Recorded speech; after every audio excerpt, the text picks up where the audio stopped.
ദൈവപുത്രനായ ക്രിസ്തുവുമായി നാം എത്രത്തോളം ആഴത്തിൽ ആത്മീയമായി ഒട്ടിച്ചേർന്നിരിക്കുന്നുവെന്ന് എപ്പോഴെങ്കിലും ഗൗരവമായി ചിന്തിച്ചിട്ടുണ്ടോ പ്രിയ സഹോദരങ്ങളെ?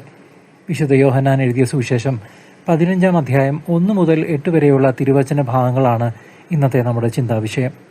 താനാണ് സാക്ഷാൽ മുന്തിരിച്ചെടിയെന്നും നാം ഓരോരുത്തരും അതിലെ ശാഖകളാണെന്നും ഈശോ നമ്മെ ഓർമ്മിപ്പിക്കുന്നു. വേരറ്റുപോകുന്ന ശാഖയ്ക്ക് ഉണങ്ങിക്കരിയുക എന്നതല്ലാതെ മറ്റൊരു ഭാവിയുമില്ലെന്ന് നാം തിരിച്ചറിയണം. ക്രിസ്തു എന്ന മുന്തിരിച്ചെടിയിൽ നിന്ന് ജീവരസം സ്വീകരിക്കാതെ നമ്മുടെ ജീവിതത്തിൽ വിശുദ്ധിയുടെ കായ്ക്കൾ പുറപ്പെടുവിക്കാൻ സാധ്യമല്ല. പിതാവായ ദൈവം കൃഷിക്കാരനായി നമ്മെ ഓരോരുത്തരെയും ശുദ്ധീകരിക്കുകയും കൂടുതൽ ഫലം നൽകുവാൻ ഒരുക്കുകയും ചെയ്യുന്നു.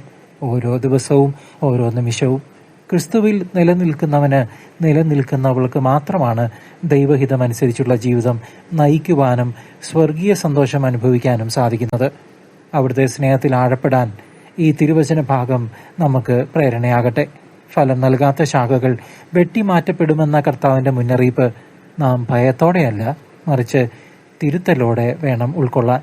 നമ്മിലെ പാപത്തിന്റെയോ അലസതയുടെയോ കരിഞ്ഞുപോയ ഇലകൾ നീക്കം ചെയ്യാൻ നാം പിതാവായ ദൈവത്തിന് നമ്മെ തന്നെ സമർപ്പിക്കണം. അവിടുത്തെ വചനം നമ്മിൽ വസിക്കുമ്പോൾ നാം ചോദിക്കുന്നതെന്തും നമുക്ക് ലഭിക്കും എന്ന വലിയ വാഗ്ദാനം സുവിശേഷം നൽകുന്നു. കർത്താവിന്റെ ഗ്യാരണ്ടി.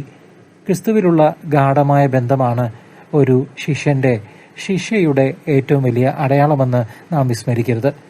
ദൈവമഹത്വത്തിനായി നാം കൂടുതൽ ഫലം പുറപ്പെടുവിക്കുമ്പോൾ ലോകത്തിനു മുൻപിൽ നാം ക്രിസ്തുവിന്റെ സാക്ഷികളായി മാറുന്നു.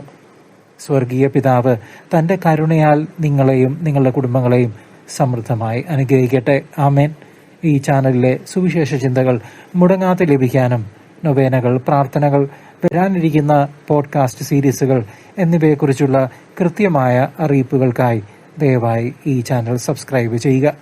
POC കത്തോലിക്ക ബൈബിൾ അടിസ്ഥാനമാക്കിയുള്ള 100 Days ബൈബിൾ റിഫ്ലക്ഷൻ മെയ് 1 ആരംഭിച്ചു കഴിഞ്ഞു.